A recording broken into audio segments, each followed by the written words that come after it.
Okay, so thank you for joining or watching this presentation. This presentation is basically a presentation that will talk about the 750R retirement fund. Okay, the system is life-changing, it works, and I'm not here to prove anything, I'm just here to open your eyes to the opportunity of what I've been doing here with a lot of people and talk about some of the maybe some things from this presentation that I extracted from some people's accounts will provide additional insight. Okay, so this retirement account, some people actually had a meeting yesterday. Some people were confused that this is an actual retirement account. Retirement account is, I don't know exactly how you would define it, but for me, I define a retirement account is where you plan something far out into the future, say 5 or 10 years, and you have a high degree of certainty that you're going to reach that target, right? And then obviously retirement, after a certain number of years have passed by, you're going to be obviously older. So I guess in short, retirement means after a certain amount of time that has passed, you're going to be older with more money.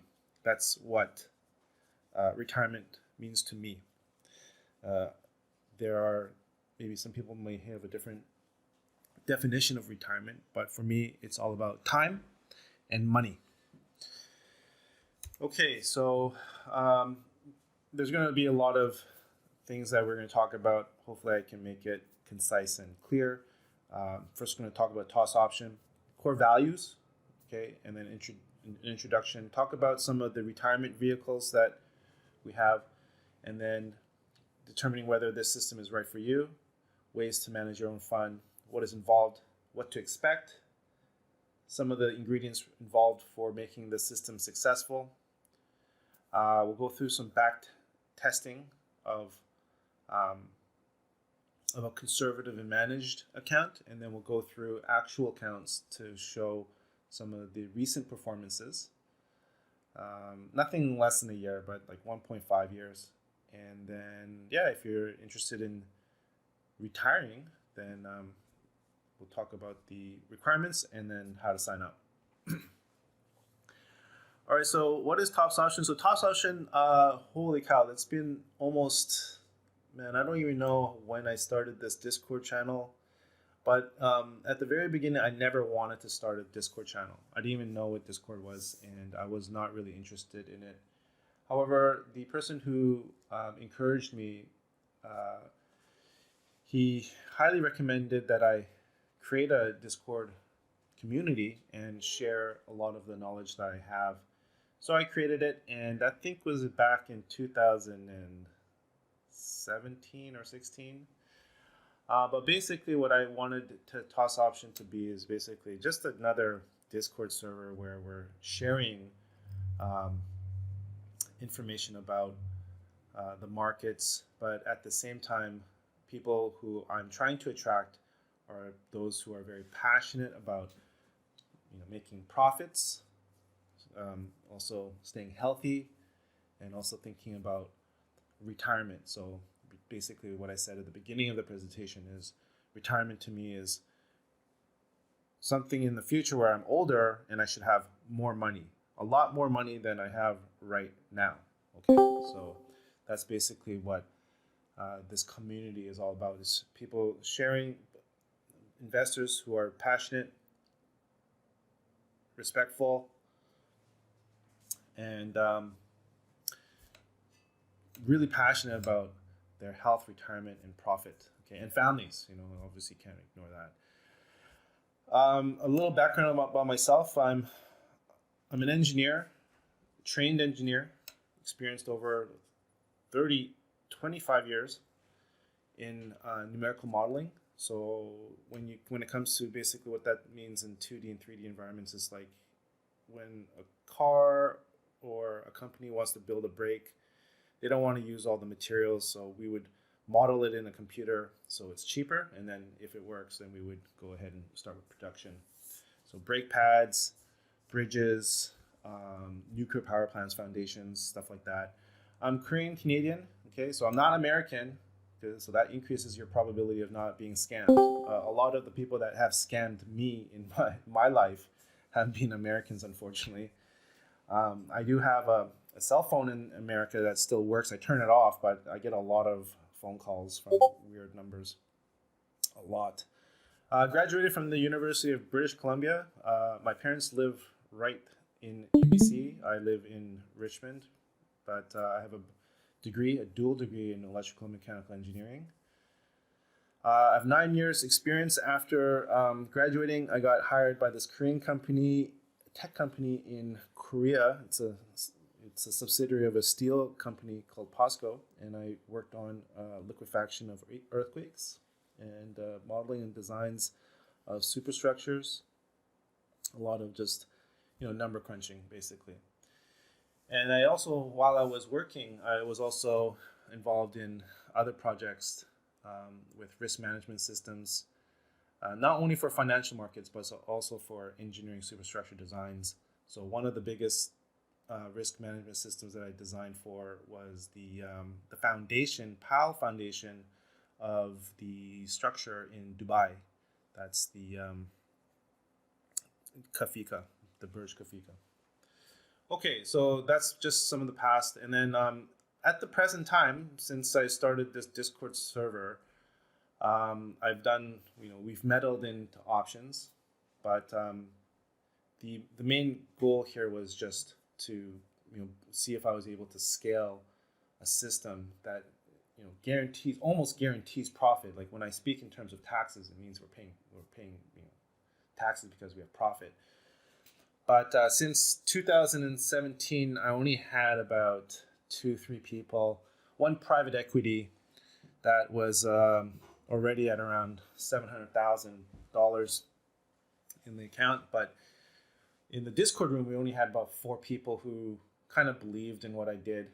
And I think we were just managing I wasn't managing anything. I was just running the systems. But I think the portfolio was at $300,000 to maybe $400,000, and now at present time we have 60 dedicated clients, and some not so dedicated, maybe 2% of them not dedicated, with a combined portfolio of 7.2 million now. So actually, just last year it was at 6, and obviously the account grows with respect to time, and now we're at 7.2 million going into 2022, which is pretty good. And then when I look at the performance, not from a simple interest point of view, but from a compounding, but just based on performance, gross performance, I think my system is top 5, and I would not be hesitant to say top 2% in North America. And with the market conditions now, popular ETFs like ARK or I don't know what other, I didn't really look into Renaissance, but the market has been super difficult, and we have just been killing it by absolutely doing nothing. So that's the secret of trading, doing nothing, right? If you do nothing, you'll be able to make money. Okay, so let's keep on moving forward here. So that's me here. That's me in the top right hand corner. So if you want to have a visual, actually, one of my goals for 2026, I think 2023, is to hold a conference in Las Vegas. Obviously, no one really knows what I look like. Kind of have just an idea of who I am, and that's me up here. And you can see I'm a risk taker, but obviously with all the harnesses and bungee cords and stuff like that. And I know what the type of risk I'm taking, right? And that's me just jumping off. I didn't really care, right? Because I knew the risk that I was taking and the probability of, what would happen if that thing would snap. Okay, good thing I took a course in materials so I understand things like strain and stress and all these funny things about this elastoplastic material. That's really the only thing that's going to keep me alive. And there's some people just making sure that I'm still alive up there. So my goal is not only just to kind of introduce the 750R system, because I don't really have to. We already have 7.2 million, so all I need to do is just wait a couple of years, right? But my personal goal is to generate a gross revenue of 6 million by the end of 2025. So that's literally just for 3 years from now. Okay, and I can do that through a magical formula called compound interest. But in order for me to make this amount of money, I have to generate millionaires in 750R. If I cannot generate millionaires, I can't reach my goal. And each client I have has a goal too. It's 5 years, 6 digits, 7 digit account, and retire. Okay, so it's pretty simple that we're human beings. Generally we should be nice people. If you meet up with me, I'm gonna buy you a beer, drink wine. I'm gonna buy you dinner, whatever it is. But in the end, when you get into something where we're talking about time and money, sometime in the future, we want to be above the curve. We don't want to be in a bunch of below the average. We want to be above average and still keep on staying above average. And that can be done through a lot of different investment opportunities, but I think I have one of the best. Okay. And I want to make it clear and transparent what I want to do with my life. And you also need to be transparent and clear to yourself where you want to be in the next 4 to 5 years. Now, options, of course, we can meddle into those things. You can, risk a little and make a whole bunch. And, what do we have a real plan other than these TGIFs and spreads and whatever? Is it really going to get you to your goals, like in the next 4 or 5 years? Can you be so certain of it? And really with options, it's around 49% probability of success at best. If you follow a strategy, it could be at best, depending on market conditions, 60%. But 750R is almost 90, I think above 80 to 95% probability of success. So it's just the only risk that we have to worry about is, I guess, health. Core values at Top Session. So, running this type of business where I'm constantly being asked questions about money, constantly being asked about planning, people leaving and not paying. I got a huge database of what's going on with, the basic set of people that I'm working with. We've got high net worth. We've got high net worth with people who are trustworthy, responsible. We have also high net worth that are very, very deceiving. You can't really trust everyone, and it's a little bit scary out there. There's a lot of people that are gonna go and they're gonna try to steal your time and take your attention. They want your attention and they want you to pay into it. But what have they paid you back in return? Right? You have to ask yourself, if I belong into in a Discord community, or if I pay somebody, am I satisfied?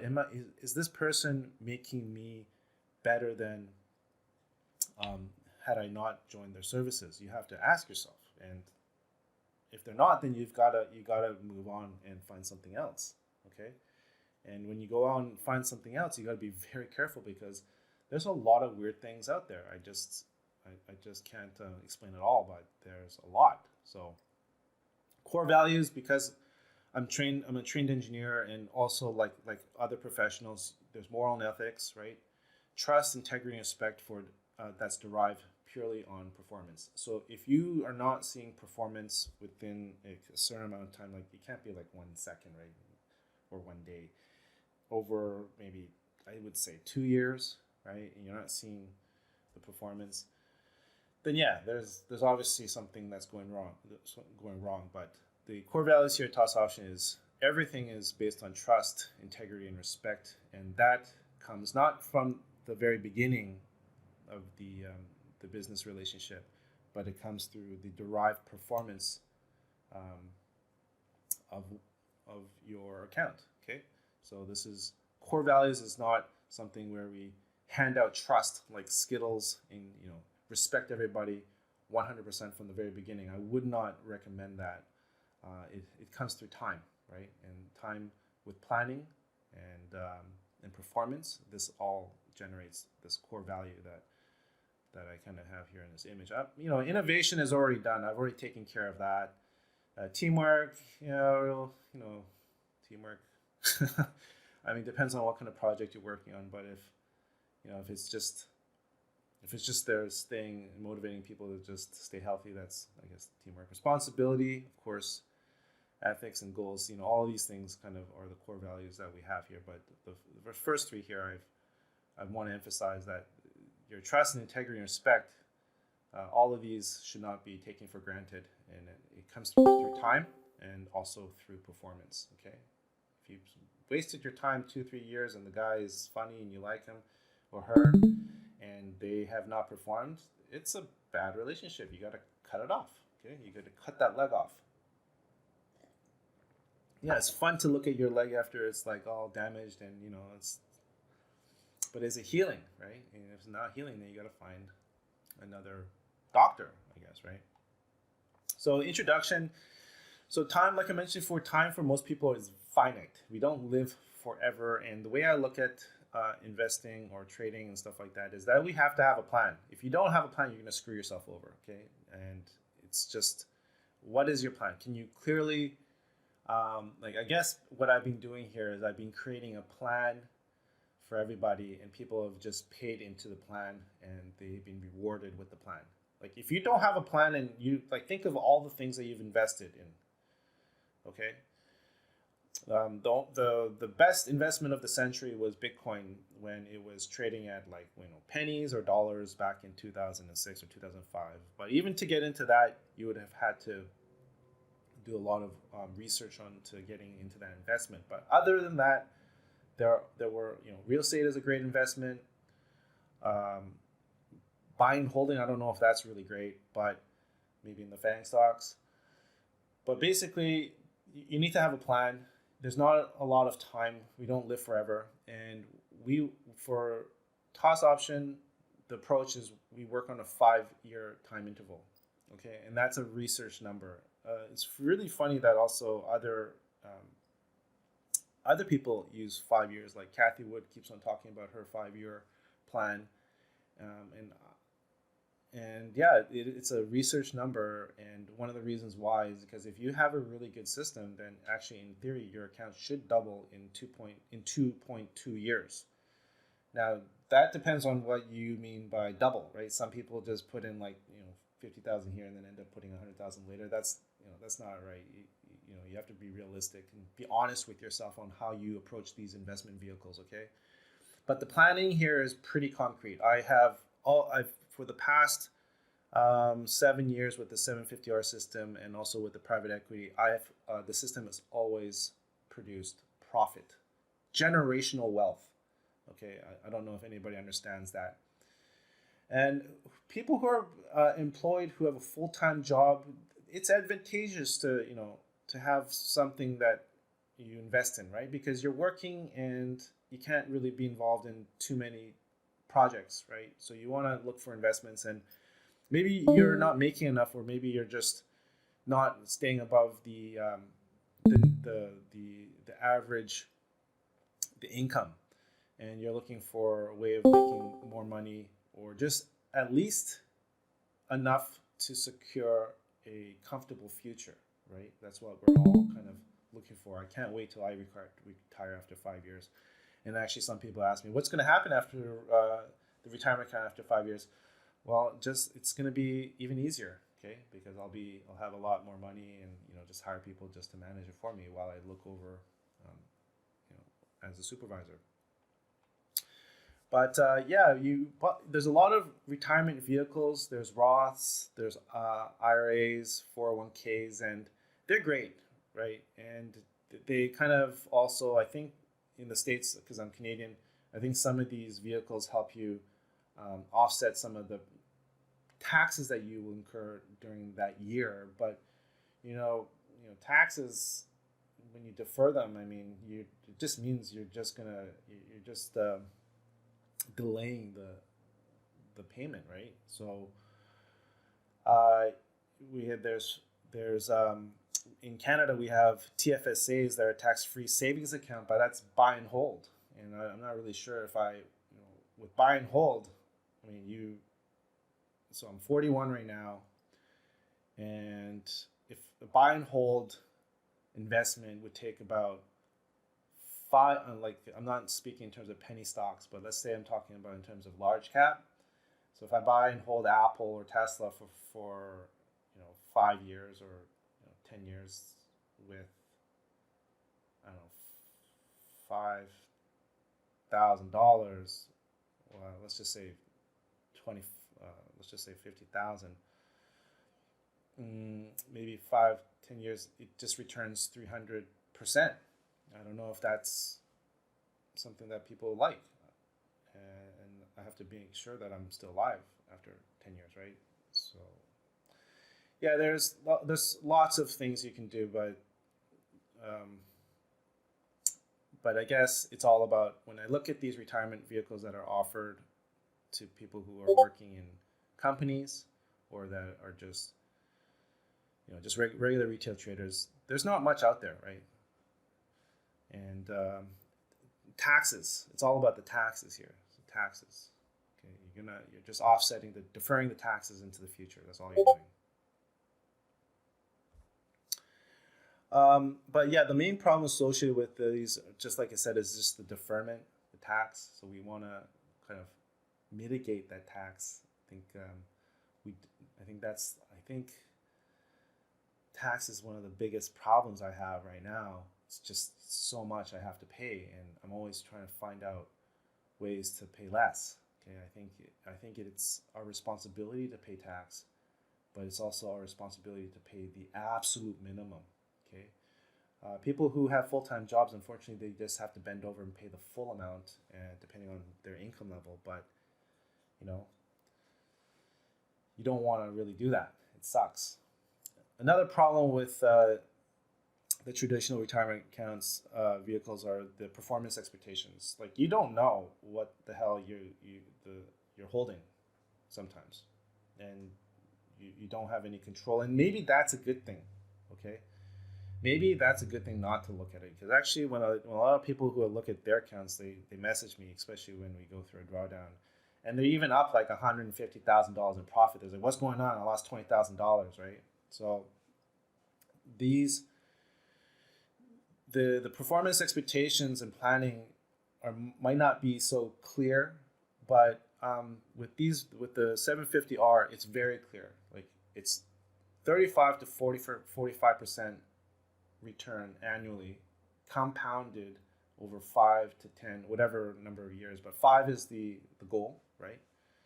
And that's it. You just have to just let it run and just pay the bills, and just make sure you pay the minimum amount of tax while your system is making profits for you.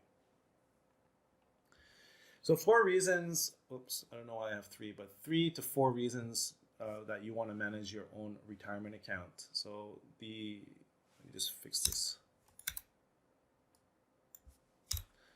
4 reasons that why you want to manage your own retirement account. And managing is a very subjective word. Okay, managing as you know, managers don't do anything, right? And there's a reason why you want to be a manager, but you have to understand what your managing role is. And there's 4 reasons why you want to become the owner of your retirement account, because it's your life. First of all, that's the first reason. Like, the main reason is it's your life we're talking about. Okay, I have people here in the retirement account that just seems like they don't even care about retiring.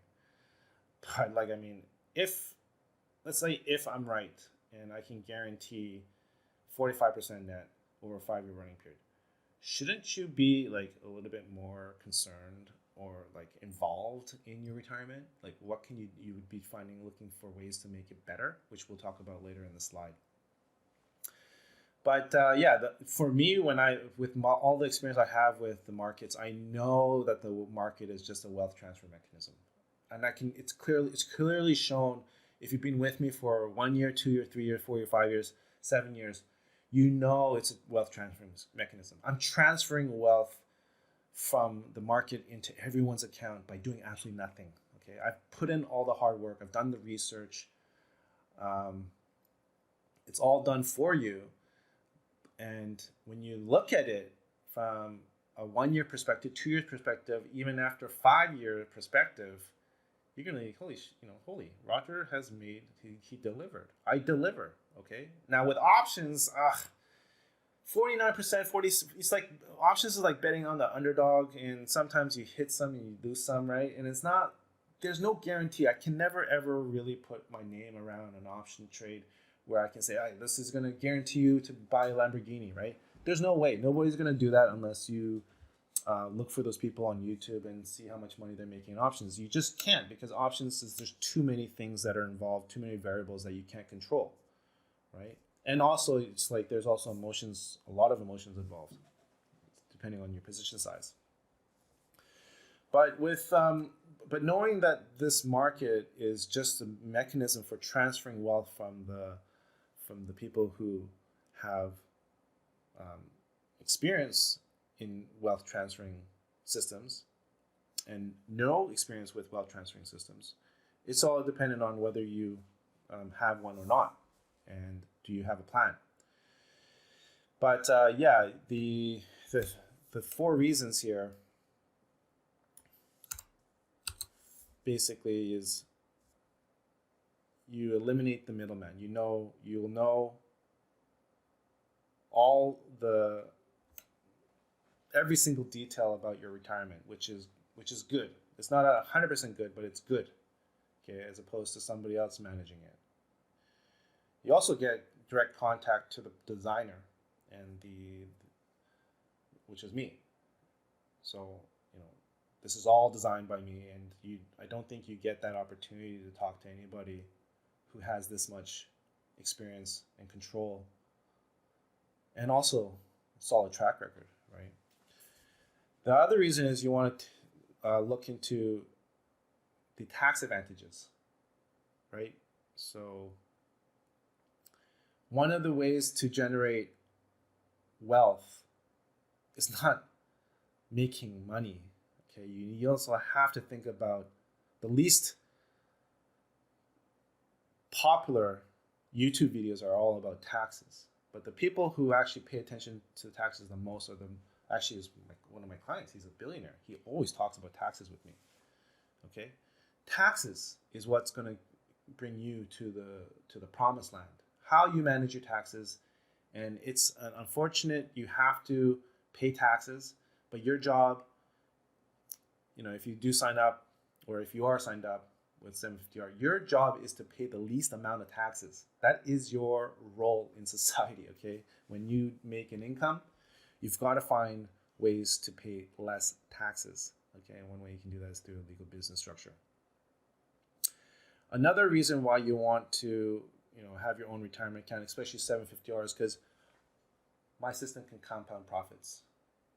Do you know why? Do you know the definition of buy the F and dip? It's because when you buy and hold, it's a simple interest model.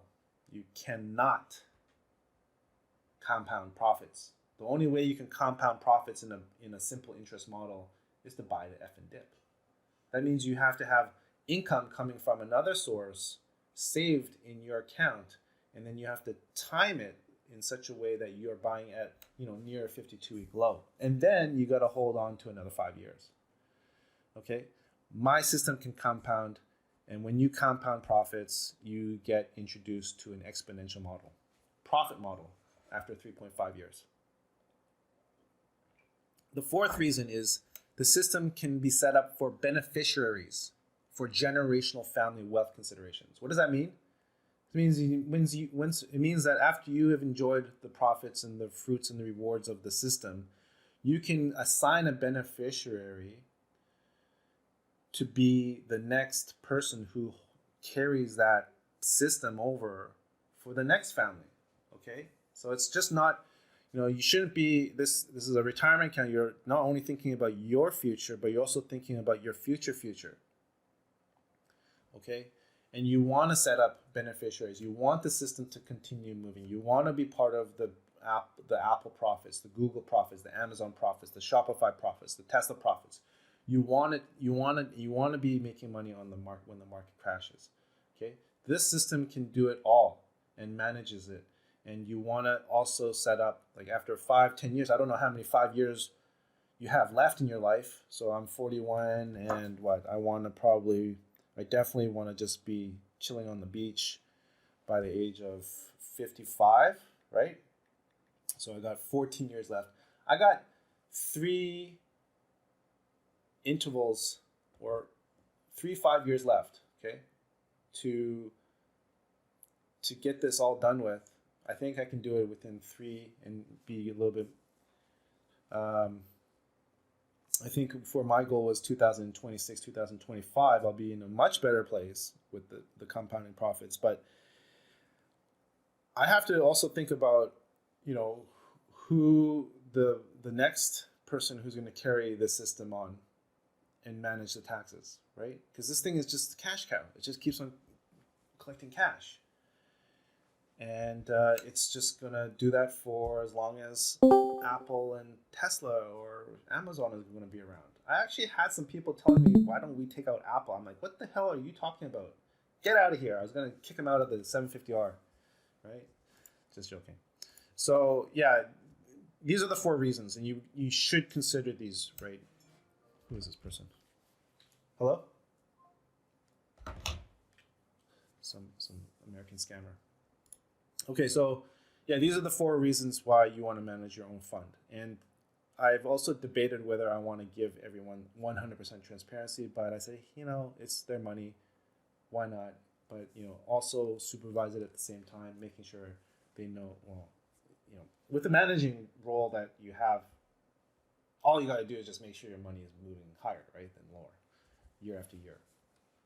But these are the main reasons. You want to eliminate the middleman, so you're paying less of your profits to people who are writing the application or the registration or whatever. You don't want to pay a secretary, or you don't want to pay 2 managers to contact you on the phone.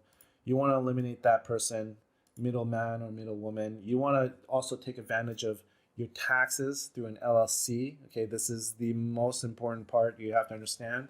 That's going to increase your lifestyle by approximately 15 to 20%. That's a lot.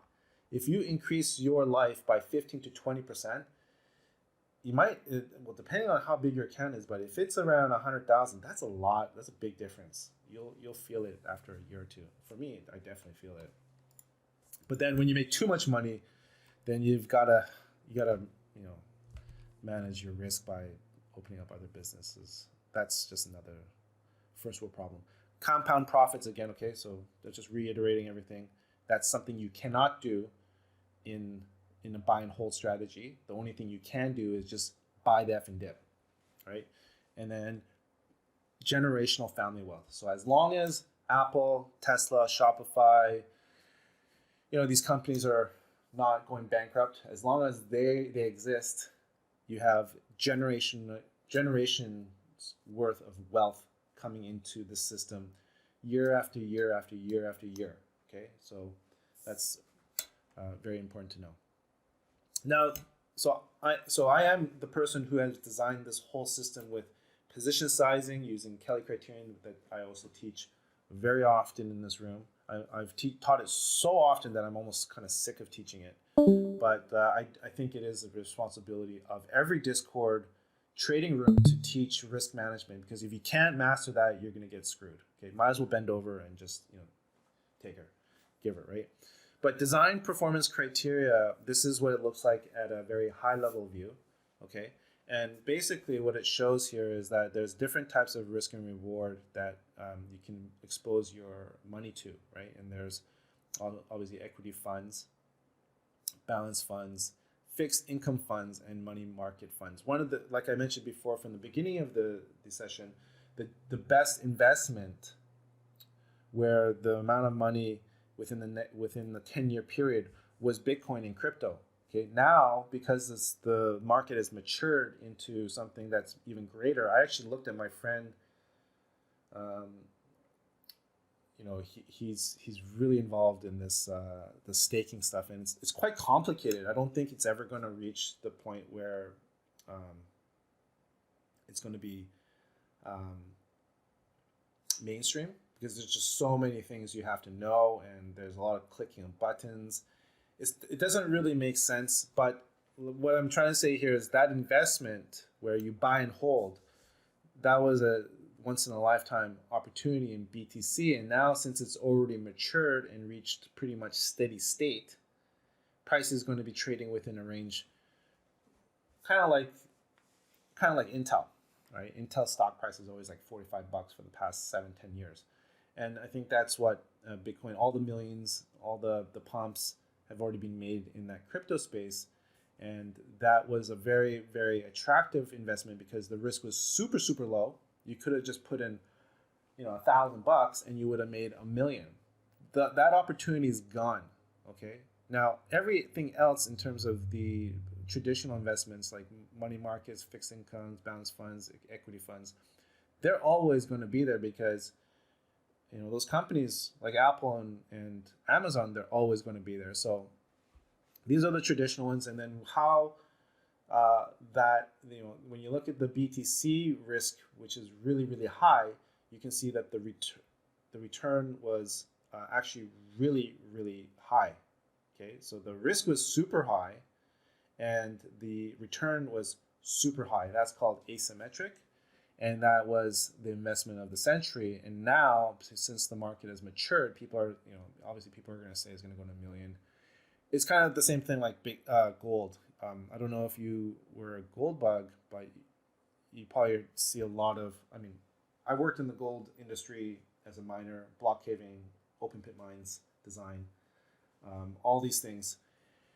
And yeah, I did see peak gold. I seen peak gold, and you get a lot of these analysts talking about gold going to 5,000 to 10,000 to $1 million. And I think BTC, Bitcoin, and crypto, they're kind of following the same digital an asset class, very similar to gold. It's just maybe a storage of wealth where you can have anonymity, and also I don't know if it's that efficient, but it's just another asset where you can store wealth. There's no real intrinsic value other than the popularity of the crypto itself. But in terms of the returns now, this profile here where I'm showing the risk of BTC down here moving up to here, it's now starting to gravitate probably around here. Okay, that's my best guess, like a little bit outside the box or inside the box. It's kind of like here or here. So now, back in 2006, 2000, whatever, when Bitcoin was, if you were able to get your hands on Bitcoin for pennies or dollars, you had a great opportunity where the risk was really, really, really high, and the reward was really, really, really high. So the asymmetric. And now, because the market has matured, and a lot of people are doing funny things with whatever they're doing, it's become an asset just like gold, where it's just gonna have their pumps and dumps. A little bit of Viagra here and there, get the blood flowing, and it's just going to be, bobbling around here and there for quite some time. And if it does go to 100,000, that would be pretty. I think that would be the indication that the world is about to collapse. It's just my opinion. I just don't think the investment is there anymore. It's gone. A lot of people have made their money. So this is the design criteria, performance criteria. It's very simplified, high level, and basically the 750R exposes the balance, your balance, to an acceptable risk, okay, in this region where the return is exceptionally high, and that's because of the compounding model. Okay, it's not a simple interest. So simple, you can see here, these buy and hold strategies, it looks like it's kind of linear, whereas this one shoots up exponential, and that's because of the compounding characteristics of the system. Okay, so let's keep on moving. So let's go here to the backtesting examples. So before we just jump into the actual results, the importance of backtesting is I can't stress it enough. If you don't have the research supporting your system, then you're really just gambling, right? So before, a long time ago, when I was setting this up, I did several types of backtesting, not only just for financial markets, but for a lot of things. We don't really call it backtesting. Backtesting is just a high level way of saying parametric study or sensitivity analysis. But we do this backtesting just to kind of prove that the system is able to autonomously generate profit year after year. So here I have $100,000 that I've defined in this backtesting dummy account, and I use a conservative approach and an adjusted approach. Adjusted approach is where I increase the margin slightly because why not, right? I'll maybe in later presentations I'll explain and justify why an adjusted approach is better. But if we just use and allocate the full $100,000, and that's conservative because we're not borrowing money, right? Then I guess we borrow money when we sell short, but we're just using the amount that's within the $100,000. You can see that the total net profits after 3 years amounts to about $54,000, where when we adjust it to about using 30 to 45% margin, the profits increase from 55,000 to 81,000. Okay, so that was the basis of dipping into margin. And not only do we use margin to sell short, but what happens if the markets are crashing or rotating? You need to take into account the long positions and the short positions simultaneously. Therefore, we have to increase we have to actually go out to the broker and borrow a little bit more in order to handle the rotational effects and also the sell short capabilities, and also take into account the times where the market could also be going long at the same time. So the annual rate of return on a conservative, using just a simple backtesting method with simple parameters, moving averages and standard deviations, the annual return was 18.5, and then when we adjust it with margin from 30 to 40, between 30 to 40%, we got an additional 10% back over a 3-year period. And this is just a parametric study, okay? This is not using real money. As you may know, if you have experience with theoretical versus reality, you're going to expect a little bit of shake and bake. You're not going to get a one-to-one, right? As you know, if you know me very well, there's nothing that's 100% perfect in this life other than taxes and death, right? And these are real things that we have to consider if we're going to, mobilize our funds and make money in this market. We're going to transfer wealth. You have to know everything about what you're getting yourself into, because we're really trading with some of the best in the market. Okay, so then here's the equity curve. So you can see like it's not a smooth straight line. There are little undulations and stuff, but just plotting this out here just for visual purposes. And then a different view of the equity curve, so you can clearly see the dips and the peaks and the troughs. Each green dot there represents an equity high, okay, which means that it's the account's making new 52 highs basically. And when you get into those, you look at this, it's like, wow, Rogers, this is amazing. Your system's so great. Like, let me sign me up. I can't wait to make money. Okay, yeah, I understand. But every time I sign up somebody, it almost feels like I'm in a 52-week high. Try to recommend people to start in January. But yeah, these black lines where you dip here, all these black lines are jam-packed with emotions. You try to do our best to get people like on a nice, with a nice start. But timing is very important, as you may know, right? Have you ever been in a situation where you go to some place and you timed it right and you got you're driving into the parking lot and someone just leaves and you just park in there and smooth, you get out and somebody at the door just opens the door right for you into the restaurant, and it just seems like it's perfect timing, right? We try to do the same thing here with these retirement accounts, but yeah, it's not everyone can catch them. All right, so what is this? The real accounts. So this is actual real account that I'm showing now. This is a 5-year performance from 2015 to 2008. This is 2015? Yeah, 2015 to 2020. I think this account started off with 75,000. And this person did not have any contributions, and it followed a simple interest approach, which still ended up doing very well. And the simple interest approach is basically all systems go through a compounding model, but the simple interest approach is basically they're pulling out a certain amount of money to keep it have the performance curve as linear as possible. But yeah, this one from 2015 to 2020, the average return was 38.75%. And that was considering that was back when we did, I think, I can't remember that one. Oh, I can't remember this account. I can't remember when it started. 75,000, I think it started. And the average return,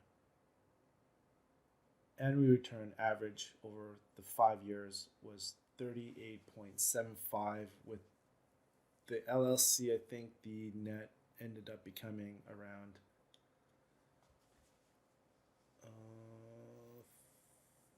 I think it was also 42 or something. Can't remember.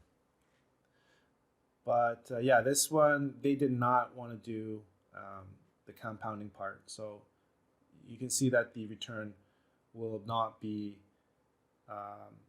close to what the actual design is supposed to be. Okay, and this is what they wanted. Okay, so that's the equity curve there. And then here are the periodical returns for each year from 2015 to 2020. From here, you can see that there's a couple of years where the returns are quite low. 2016 and 2017, which is not too bad considering it was a $75,000 account. But over time, you do catch those big run-ups. Hopefully, you catch one this year. And then also the system is not perfect, so you do lose money. I do try my best for the first year to kind of mitigate the drawdowns, but these are the average drawdowns that you can expect, largest drawdowns that you can expect in your account, okay, to happen. So these $8,000, $7,000, $4,000, these are all these big dips that occur probably after a 52-week high. This is another account with a 14-year performance record. So this is actually private equity. And they started off with 130,000, and they go through these trust issues. Like they put in a little bit and then they add a little bit later. Almost everybody does that. Even the largest Discord account we have, they started off with small, and then they realized, when I talked about the exponential factor, I told them that you can't keep on adding forever, so you got to add it earlier than later. Everybody does it, and I think it's normal. I think it is the norm just to expect. I do encourage people to put in more, but this is from 2006 to 2020, and that's the performance. So start off with 130,000, and they topped it up to 200,000, and then we compounded it every year, the profits, and now it's at 3.2 million, I believe. Here's another account that started just 1.5 years. So in theory, when we do start these accounts, we would like to start it in January, but this one happened to be, I think, in November. And this is the chart here. Client 69 with anonymous. I'm not going to name who it is, but the additions, there were additions, and you can clearly see where the addition came in, right? And no compounding, because I just compounded the account last week, but this is based on no compounding, and the system is the equity curve is characterized in the orange dots, and the S&P, which is the data that I extracted from the Nasdaq.com. These start at November 2020.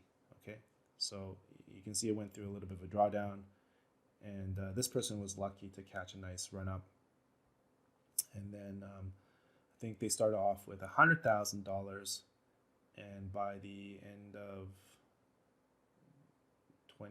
mid 2021, it got up to about 30,000, and then it added another 100,000, and now they shot up to. You can see what happens when you add on the dips. Okay, so this is actually a really interesting looking chart here, and you might think that I'm kind of, this is all a scam, but if you have any experience with charting data, do you think I have that much time to generate every single dot here, right? It's a lot of work, but anyways, the main part here is just you can see what happens when you compound your profits. It means it's like, boom, if you catch it on the drawdown, and you basically buy an F and dip in a simple interest model. So if you buy the F and dip on a simple interest model, then your equity curve starts to kind of increase a little higher. But if you do that on a compounding interest model, you can see what the effects are. And if you do that correctly, this is the type of reward you get. Amazing. I was like, wow, geez. Maybe this person's going to be the next millionaire. So that was 2-year performance in November. We have another account here that's 2018. Okay, this person really loves me, and we call that person client 96, so the opposite of 69. There were additions and compounding, and the first year back in 2018, I think that was during the Trump administration, you can see that it was flat. And when the account is flat and it doesn't perform, it's one of the parts of the business that I don't really like to entertain, but I just have to tell them, it is what it is, and you're gonna have to just stick with the plan, right? And actually, some people quit. Some people actually were going to quit on me. Actually, we did have some people who quit on me, and it's mind-boggling, but it happens. But if you do believe in the system, and I think there's really no reason for me to convince anyone. It's just showing you the data here. You can have some flat years, okay? And you can see it during the time when it was flat, the market was also crashing.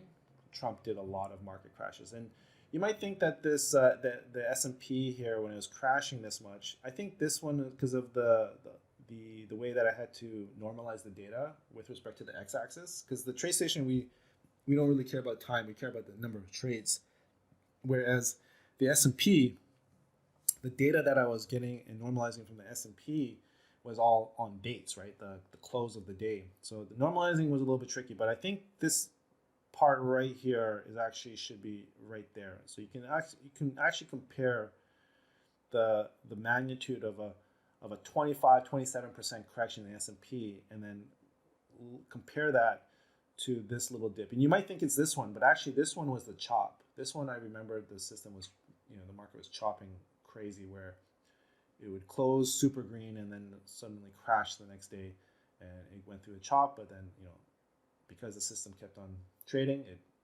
just took right off. So this is also a beautiful looking chart that has not only additions made to it, but it also has compounding interest built into it, and it also has somebody who is really committed into their retirement. Like this, you can see this person got paid well because they endured. I mean, what makes you think you start investing now and you can budge in front of all the people who invested back in the 1980s, right? You're gonna have to pay a little bit to make a lot. And this person had to kind of suffer a 1 year flat period, and then it just started to take off exponentially. Okay, and I think it started off with $50,000 and made a couple additions along the way. So these two charts. Unfortunately, these are not representative of a 1 year performance with no compounding and no additions. But I just wanted to look at these together to just show that even when a market does crash, the system still outperforms. And so this person will obviously have to figure out their taxes. And then when the market crashes, S&P crashes, you can see that it doesn't go through too much of a drawdown. It's actually they're getting ready to pick up and move even higher. Whereas the whole market here, when it's crashing, it had to wait almost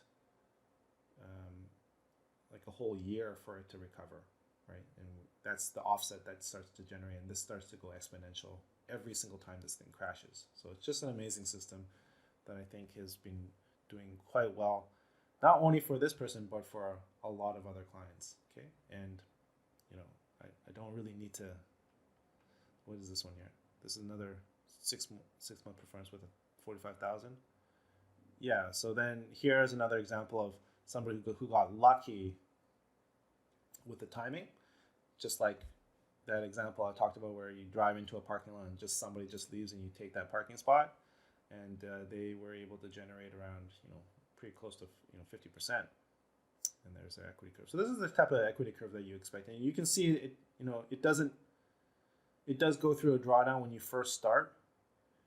And you should look at it as a business. When you do start a business, you're basically opening up your bank account and just trying to get all the expenses, pay for the employees. You're going to go through a business account drawdown, and that's kind of what it looks like to me. But after you hang in there and the business cycle starts to turn positive, then I think this was, this one. So that actually is the time when the market did crash 27%. So this account, if this is correct, that was a $5,000 drawdown on a $45,000 account, right? Because each interval here is 5,000 along the y-axis. And then this dip right here is pretty close to that first interval. So I would say it's a little bit less than 5,000. I think the unrealized loss was close to 5,000 when the market was crashing 27-30% during the COVID. But then see what happened after that. And it's not just this account, all the accounts plus the S&P was rallying back up, and everybody did make a lot of money. But we didn't have to do anything. We just had to just watch, and the drawdown was not too bad. $5,000 on a $45,000 account when you're starting your first year is not unheard of. Right? When you start a business, you're pretty much going to expose your whole entire business, and even put yourself into bankruptcy if the business doesn't generate enough cash flow. So there it is. You can see the shaded region. So that's pretty good. After close to 1,000 trades, it's already close to doubling. And this is a kind of like a 4 standard deviation type of move where you get a once in a lifetime opportunity where everything crashes, you can pick up everything on discount, and that's where you buy the F and dip. Okay, so when you do that buy and hold strategy, I remembered every single YouTuber was saying that the world is coming to an end. Even the top gurus were saying that the world is coming to an end because of the COVID. But if you had listened to them, I don't know how you would have interpreted the data, right? like I mentioned before, the secret of trading and transferring wealth from the market into your account is doing absolutely nothing. I have designed it for you. You just have to listen to me, and I will listen to you. But you cannot, if you step in here and you say, I'm scared, we live this life every day scared, right? You can't, that's not an excuse to close your account. Oh, I'm scared, Roger. I'm down $4,000. If you live like that, you're going to get yourself in trouble for sure. Okay. And you're going to believe everybody. Those are the type of people, even I have an aunt that's just like that. She'll believe everybody. But then when it comes to like risk, it's can't take it, can't afford it. So that's March, a little blip there, and then it just takes right off. So yeah, it went. Doesn't show the drawdown here, but it was a pretty bad March. That was the low in the market. Okay, so here's the S&P historical performance of competing funds. This is the chart. This is the data from the S&P, and you can see how it performs on an annual change. Okay, so some years it's like flat. You get a 28% winner one year. Next year is minus 6%. You get maybe another double digit. It's not always positive. Okay, and keep in mind, even though the year after year looks pretty good, like this 2008 and where's 2020, that's the market crash from COVID. You have to really understand that this is still a simple interest model. So whenever this thing dumps like 38% or 27% in any one period during the year, you have to buy the effing dip, because people do not have the ability to compound, okay, to take those profits and compound. Most people are in the hodling state where they buy and hold, and then they hope for the best, right? Most people who hodl, all they can do is to pretend that they don't give a shit and they're not scared, and then they just, hopefully they still have a job, and then you get fired. And with that, whatever income they have, they will have to decide how much amount of money they made and buy the effing dip when the market crashes. You have to. I think you just have to. The numbers just make, every time I do this research and every time I do this presentation, and every time I think about simple interest model versus compounding interest, and then I think about taxes, if you're going to make money this slow by buying and holding and never compounding your profits, there are people who compound profits. Those are the people who have great jobs in the FANG stocks making six figures. They have their rent really low or their mortgage low enough, and they have a savings of every like $3,000, $5,000 every month. And then those people who do exceptionally well, they'll take that money and then they'll probably dollar cost average into Tesla because they really believe in that company, or they dollar cost into ARK ETF. Who knows, right? You have to still pick a winner. And there's so much crazy garbage out there in the YouTube that you don't know which one is going to be the next winner, right? That's a lot of work that you don't really want to put your time into. You'd rather spend it with your friends and family. Maybe exercise. Eat some organic kale. I don't know.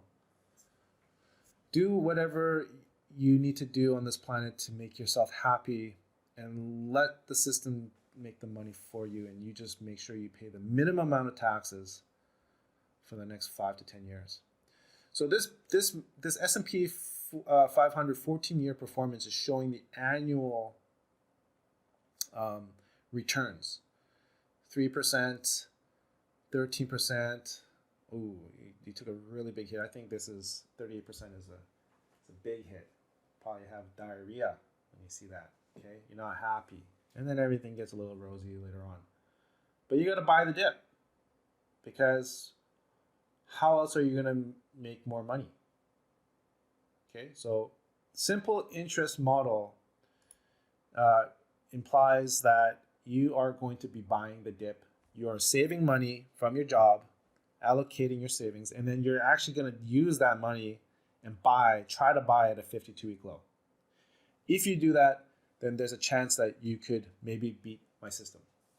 Maybe. Okay. Renaissance. How many people do they employ? They probably employ a lot because they have a class of everything: A, F, A, B, C, D, F, G, whatever. But look at this this chart here. Out of all of them, more than half is garbage. Just 1, 2, 3, 4, 5 of them are worth your investment, your money. I don't know how many there are here, but I would say this is probably the ones that are all positive. I think maybe 20% of them actually is worth, putting your money into. But then once you invest in them, how much do you have to pay in their commissions? Right? So even the best of the best, PhDs, MDs, whatever, how much money do you need to throw at somebody's face in order for this negative year to date to go from negative to positive? Does this person need $1 billion? So Kathy Wood has billions of dollars. How come she's down 40% to 27%? How much more money does Kathy Wood need? Or how much more money does this Renaissance investment need? Why is it negative? Can't money solve all these problems? Right? And it can't. These guys are doing something funny. Okay, I'm not in the business of making people lose money and calling everybody, you're down like 10%. You want to add more money? Can't do that. So when we plot the performance of a 14-year performance and with respect to the S&P performance, I've done that for you, a buy and hold strategy with no buy the F and dip in the simple interest model. I think this might be not the best comparison because the green 14-year plot is a compounding interest model. Okay, so the reason why we have such a big difference in bias is because this is actual data and it's just comparing. I'm not saying that you should not buy the SPY or buy the F and dip on the SPY, but I'm just showing that if something is able to do something automatically and we just roll over the profits into the next year, you can see the difference between a 14-year performance versus a 14-year performance of a buy and hold. Okay, and keep in mind, Tesla was a big contribution to it, I think, in 2016 and 2018. Okay, and then there's not much growth back in the 2006 and 2008. I think it was Apple and Google. Okay, quite very, very big difference, and no contribution to this model in the green, but there was compounding interest in that green line, whereas the orange one is a simple interest. So I should kind of make this clear.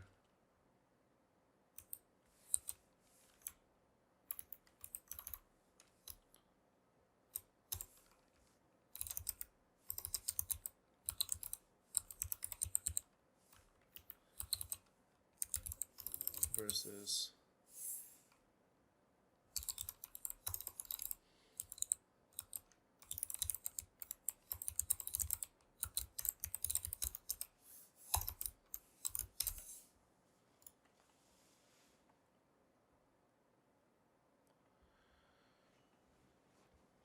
okay, so what to expect? Well, if you have a plan and you're on board with the retirement idea, which is pretty much everybody who grows old, then what you want to expect, honestly, you got to think about what you're going to do in the next 5 years, okay?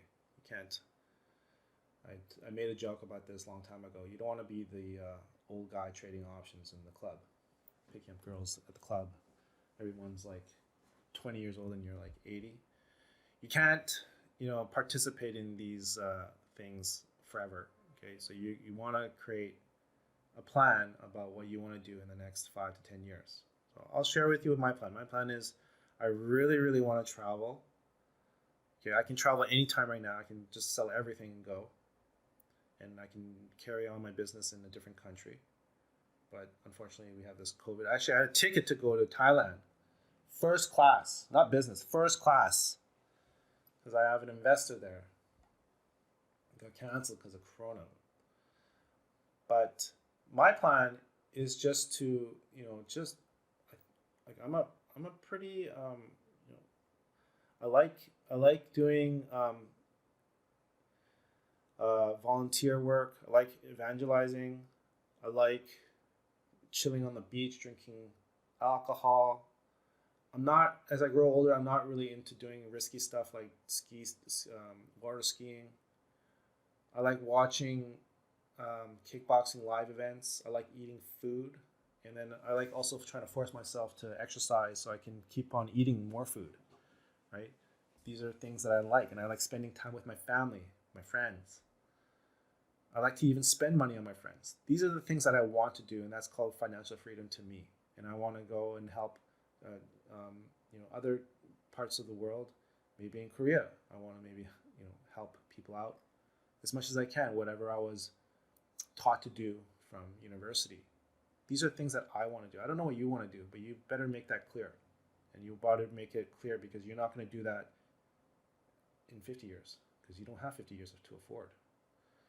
So what is your strategy is financial freedom? What does that mean to you? Can you clearly tell me in a summary what does financial freedom mean to you? Is it trading options? So trading options is one thing, but you need to make sure you manage your risk and maybe you get lucky. Okay. Potential monthly income generation comes after the 5th year. So depending on the size of your account, you can start withdrawing funds once a month, depending on the size of your account. So what happens is if you start off with $100,000 or $200,000 and then you reach up to $1 million, then you don't. So I worked in a company in Korea. Let me see if I can find that company.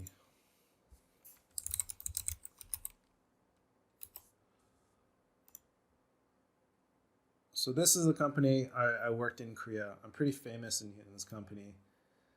This guy's the CEO.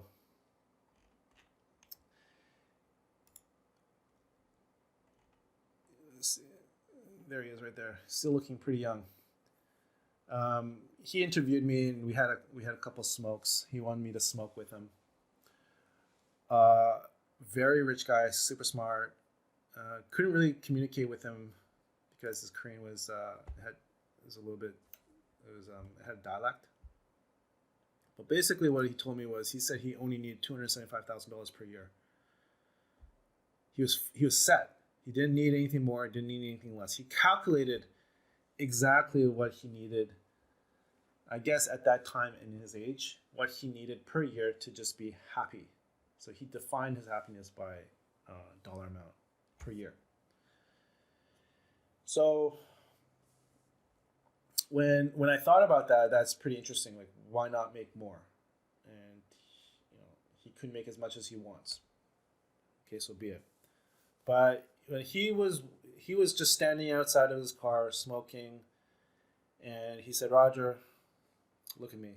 He's like, "Look at me. I know exactly how much I need per year.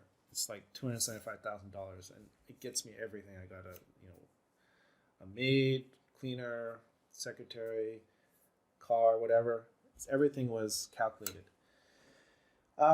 So then when I think about that and you translate that into your 750R account, let's say you start off with 200,000 and you're up at $1 million, and you know that your average return per year is 35%. So 35% of $1 million is $350,000 net. Okay, assuming a 35% net or 45% net, depending on an LLC, whatever, right? Do you think you spend that much money per year on food, transportation, clothes. Do you really think you'd spend that much money? The only time you spend that much money is when you're buying property. And that comes down to whether real estate or 750R, which one is better, right? Because with real estate, you don't know if the price is moving higher and all those, fees that you have to pay to the real estate agent, and whether it is really worth your investment when everything's all pumped up, right? And it's not liquid. Whereas with a retirement account, once you reach $1 million, you got 35% coming out of that thing every year. $350,000 doing absolutely nothing. You can do a lot with your life with $350,000 every single year. Think about it. If somebody gave you $350,000 net per year and you always had $1 million in the bank account, would you still be trading? Would you still be trading options? I don't know if I can answer that for you. Unless you're addicted or something, right? Would you buy a house? Okay. For me, my family belief in property is to buy and live in that house for the rest of your life. You can rent it out, do whatever, but my family, they love to hodl real estate. We just buy one and we live in it for a very, very, very long time and pass it down. Kind of like a 750R retirement, right? That is my approach to real estate. I know some people who buy like a condo here, a condo there, and then, like the cash flow and likes to keep track of people paying and stuff like that. Is that really fun? I don't think that's really fun. And then when it comes to, selling, maybe you get a little appreciation, okay, make a little money here and there. But why wouldn't you just and it's because the reason why they do that is they can't afford buying a hotel, right? That's how you scale. I scale 750R because I'm already leasing all the licenses to 60 people. I know I can calculate that. I know I'm going to be making $6 to $7 million in a very short amount of time, maybe 23 million. But yeah, would you, if you ask yourself, once your account reaches $500,000, right? That's 150,000 for 35% net, 45% net. Would you really start trading options, or would you just travel, right? Or would you do the things that you want to do with your life? That's a first world problem. I have some clients who want their account and they want to see 10 million, and that's great. Maybe because they have another job that makes a lot of money. Each person will have a different taste, and they want to do things. But for me, if an account reaches $1 million, I'm going to call that person up and say, hey, congratulations! I'm going to send you a t-shirt that says you made it to the $1 Million Club. Now, what do you want to do? You want to keep on growing it, or you want to take out $350,000 every year for the rest of your life? And then while you do that, please make sure you register your beneficiaries, just in case you get into write a will. Get a lawyer, get a will, state your beneficiaries in case this happens, right? Plan it. And then what are you going to do with $350,000? Don't buy property. I wouldn't recommend you buying property. Okay, I recommend you to enjoy, go travel, rent, expense it. Your job is now to pay the minimum amount of taxes. So how to ensure success of your retirement? Okay, this is kind of important. So you need to know and understand what your plan is. Okay, it's a 5-year plan, and that's enough time to grow your account. Now, 5-year plan, when I say 5-year plan, that is a 5-year plan assuming all the additions that you made were invested at the very beginning. There's a trust issue between you and me. And you have to trust me more than I have to trust you, because I have a record. An indisputable record. Okay? And that's clear because I can see all the data points. People have been adding later in the future after they see performance. And that's fine. Okay? So let's agree on that.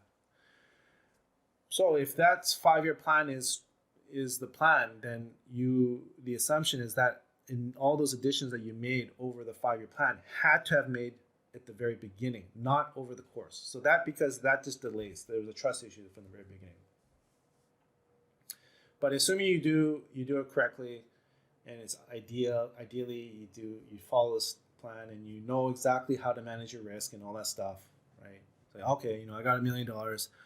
I want to reach about $1 million in 5-10 years. So this is how much I need from my $1 million account. So I'll probably need about $350,000, and in about 4 years I should have $1 million again. Okay, that's how you actually have to think about it.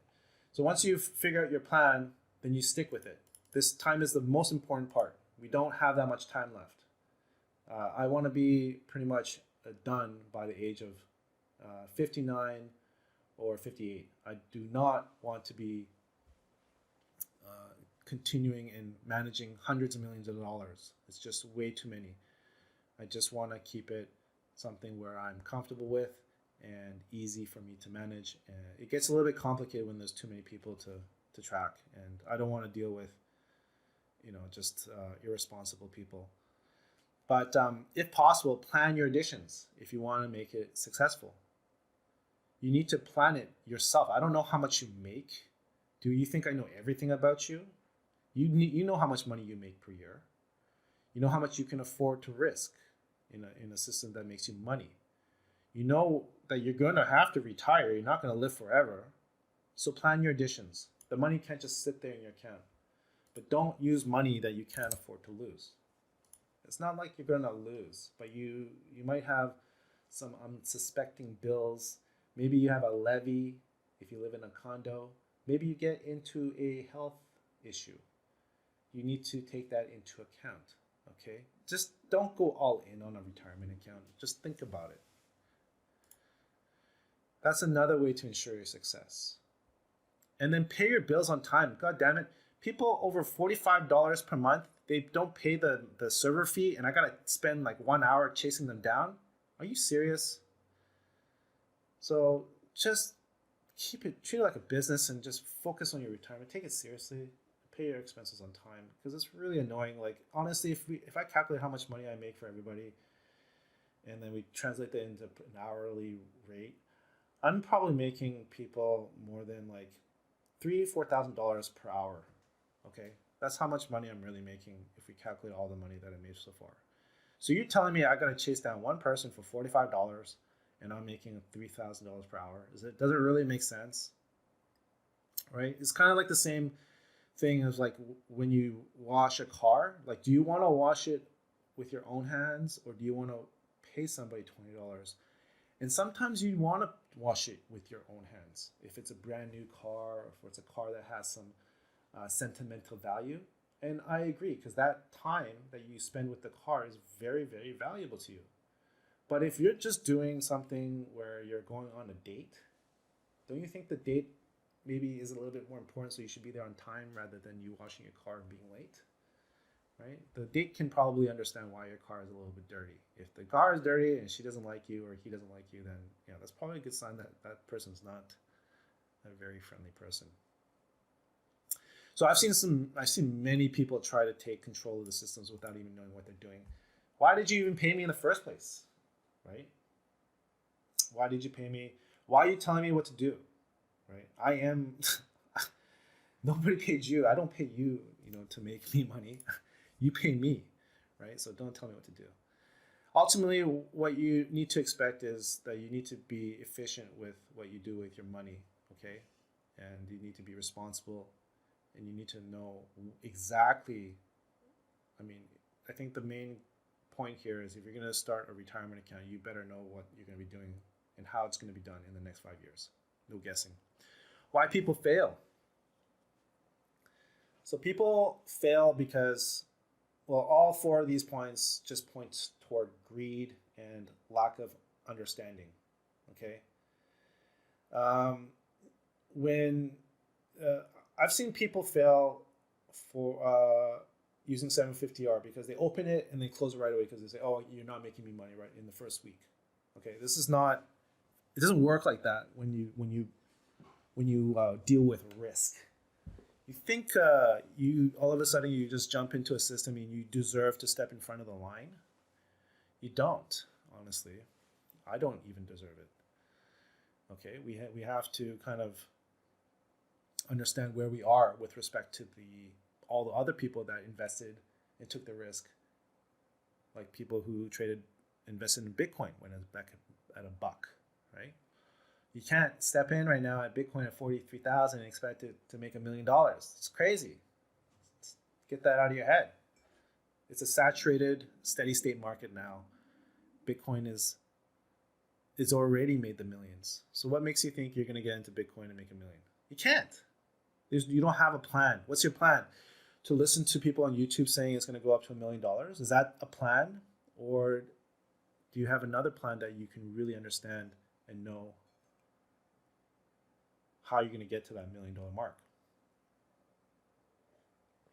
So the first reason why people fail with 750R is because they don't understand that compound interest is more powerful than options, especially when the probability of success is 80%.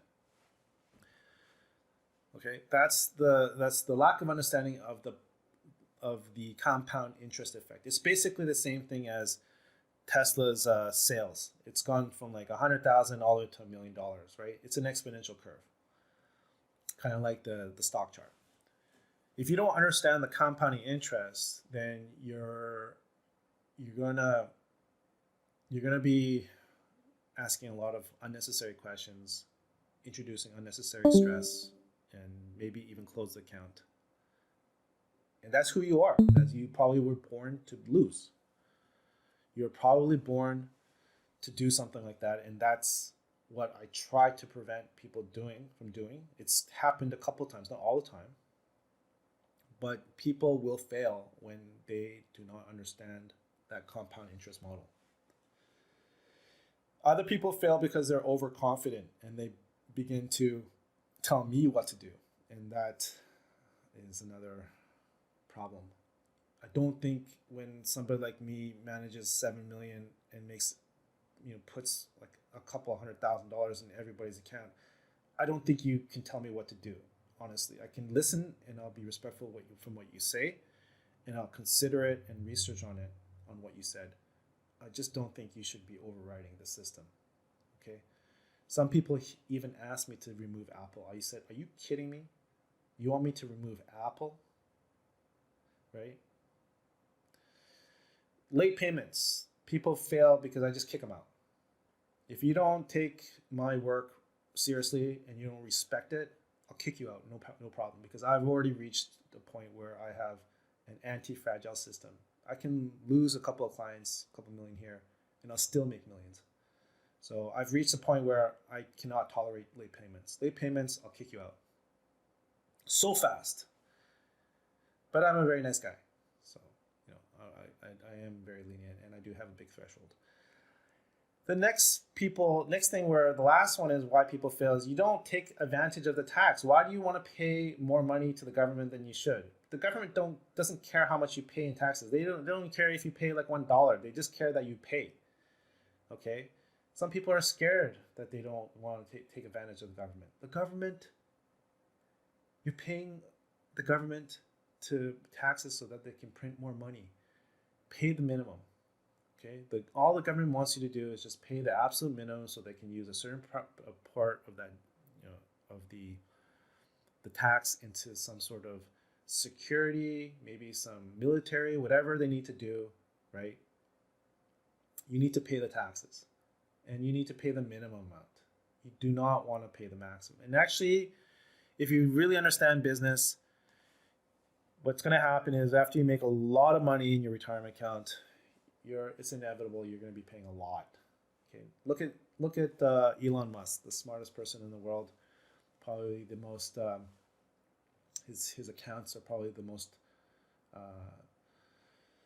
Is always being looked at. He paid a lot of money in taxes, like billions. You're not gonna escape from taxes. So make sure, and I'm pretty sure he's paid. That was the minimum amount he was allowed to pay. So you're gonna end up paying taxes. Make sure you pay the minimum amount. when you pay the minimum amount and you do it properly, your life should actually become 15 to 20% better. You're probably outpacing inflation. So all the things that you thought were expensive, like buying steak, buying a car, because you run a business under an LLC, inflation actually, you have an inflation resistant system. You don't have to worry about it. Whereas everybody else, they have to spend they don't have a system that makes them money year after year. So they're not resistant to inflation. They have to pay everything because maybe they don't have a tax benefit. They don't have expenses. You want to have expenses. You want to pay money to make more. Okay? And then minimize the amount of taxes that you pay. So this is your retirement. So you should take this very seriously. And if you don't think people take me seriously, then you have to really think about like what I've done here so far. There is a lot of people that have a lot of trust in me. Okay, and I thank them for that because it's been an amazing ride and it's going to just get better. But if you're serious about your retirement, you're serious about increasing your lifestyle while you're on this planet, and you want to also have the effect of generational wealth where you pass it down to your family members, okay, you have to take this very seriously and ask yourself where you want to be in the next 5 to 10 years. Where do you want to be? Do you want to be on a boat? You want to be trading options? You want to be in a movie theater? You want to be on a beach with me? You want to meet me in Vegas? Where do you want to be? Vegas is not in 5 years. It's next year. So if you're interested, you can sign up. But basically you have to understand the allocation amount. So the return on the investment over a 5-year running period is 70% gross profits. 5 years, okay? So when you sign up, don't think you're getting 70% in the first year. It just doesn't work like that. That's not how averages work. Averages work by collecting all the data points, adding them all up, and then dividing it by the number of data points, right? 5-year running period is a 70% gross. So from that profit, you got to pay me 20%, just so I can stay alive and happy. And then you got to pay the license fee of 2%, and then the 45%.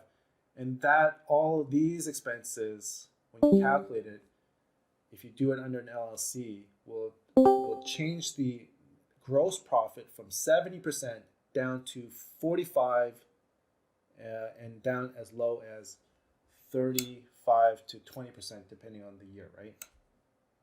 Assuming it's a 70% gross.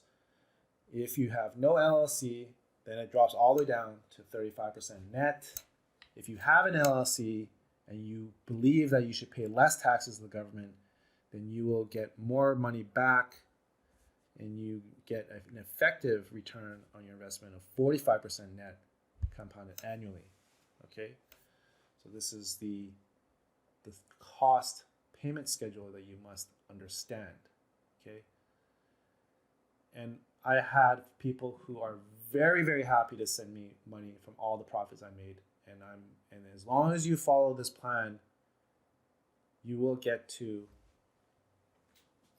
that $1 million mark.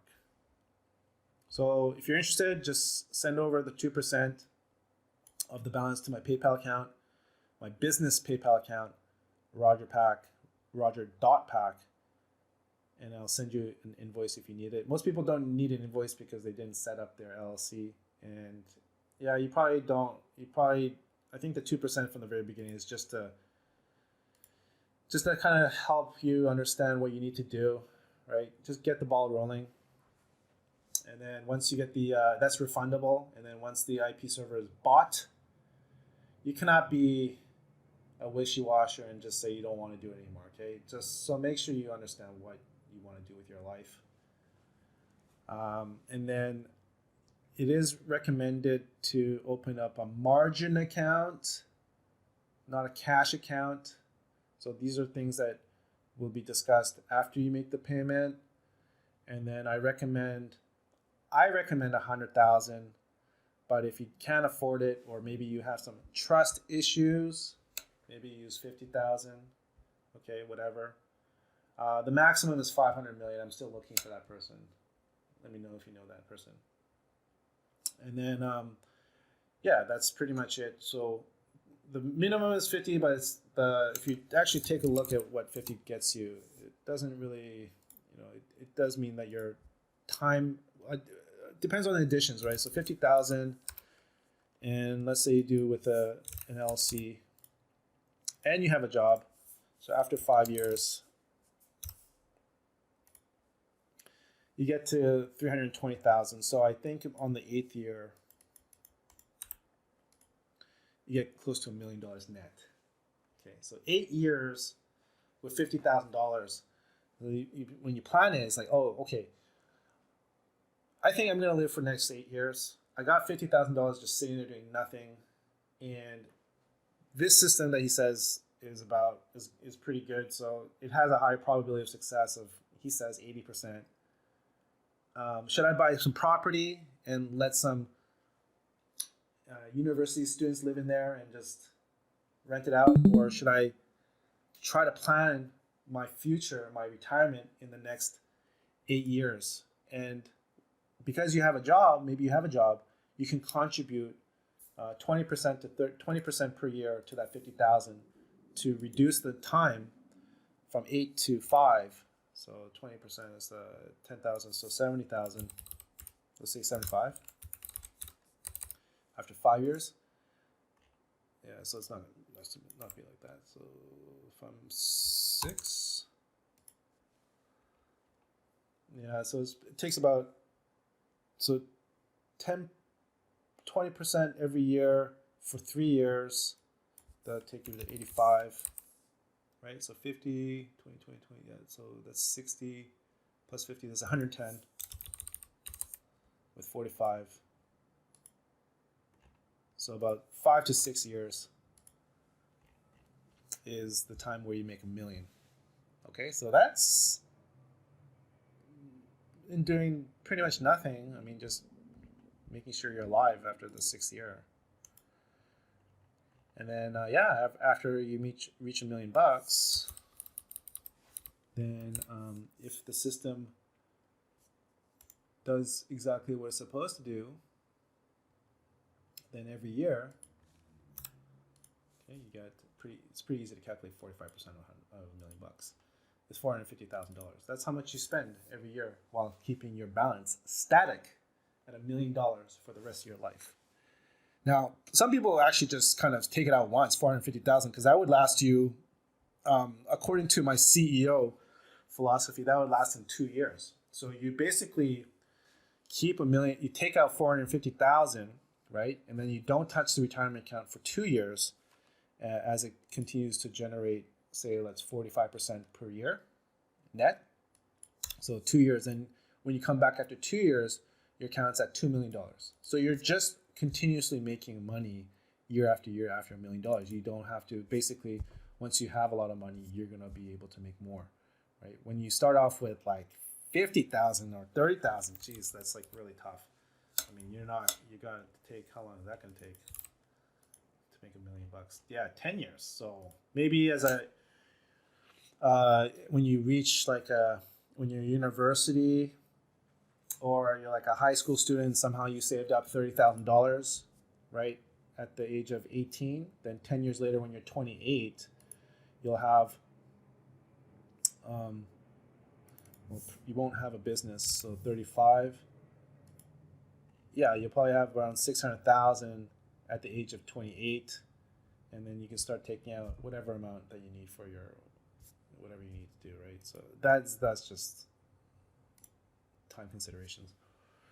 All right, so that's about it. So thank you very much for your time. If you have any questions, feel free to type it into the main chat room. But basically, if you want to plan your next 5 years, then make sure you know exactly how you're doing it and not just bending over and you know, and then leaving it up to the market to decide for you. Options will potentially give you that chance of making, you know, depending on how much you risk, a lot of money, but it has to be done through like an asymmetric approach, kind of like this Bitcoin stuff here, where you look at the design criteria.